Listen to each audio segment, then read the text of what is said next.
Hello, and welcome back to the Motion Picks. Last week, I saw two films at the cinema in close succession on Wednesday and Thursday. For different reasons, I had a real sense of urgency for talking about both films, but until now, I didn't know which one to talk about first.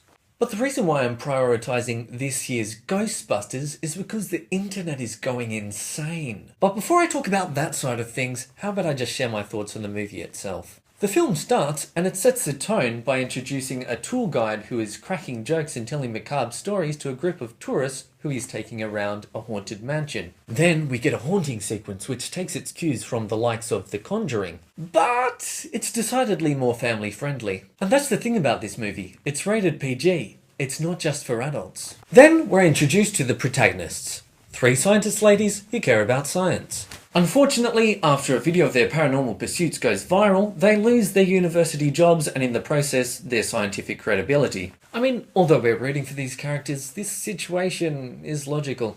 But they're kicked out at the hands of men.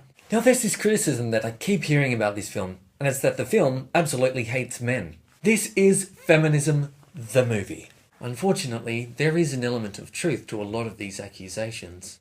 Just about every single male character in this film is considerably flawed. But yet again, so are all the females. Just about every single character in this movie makes dumb choices, both women and men. But as I was actually watching the film, I wasn't picking up on these issues, I was actually enjoying the ride. I was consistently laughing throughout the movie. It was funny. I thought that the four female comedians that they chose for these main roles worked really well off each other. There was that constant bickering, all these one-liners. A lot of the comedy just came from their situation and their quirky way of dealing with it. But for me, the absolute standout of the film was Thor's Chris Hemsworth as a dim-witted receptionist. Yes, I get it. He's a man, and he's dumb. But the people who choose to employ this brainless wonder are a group of women. So that kind of evened out the sexism scales for me a little bit. But seriously, this guy's a comedic talent. He has top shelf improv skills. I mean, it was a bit of a one-note joke, but he kept consistently getting laughs out of it. So needless to say, I was surprised and I had a lot of fun with this. That doesn't mean I didn't have a few issues with the film. The first half of the film was consistently funny and they seemed to be building up a momentum of laughter.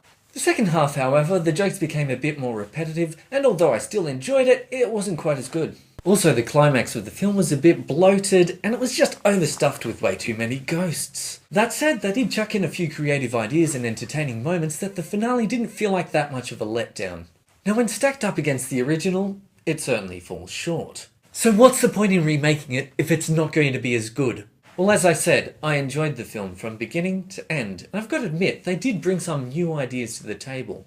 On the one hand, they have this interesting subplot as to how they came up with that classic Ghostbusters logo. There's also this really interesting dynamic between the government, the Ghostbusters, and the public that's quite different to what it was in the original film.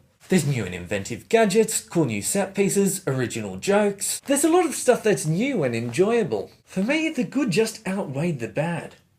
So call me a crazy feminist who hates his own gender, but I've got to be honest with you, Ghostbusters 2016 was my cup of tea.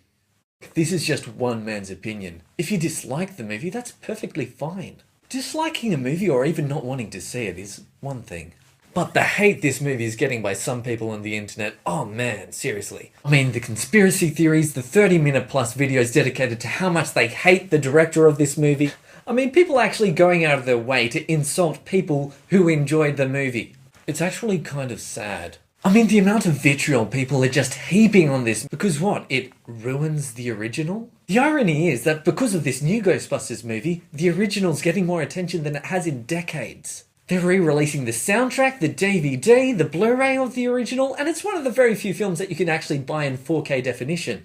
The release of this new movie is actually doing so much for the film that you know and love. It's actually opening up the possibilities for new generations to discover how great that movie really was. So here's my message to all you haters out there. Just calm your thumb,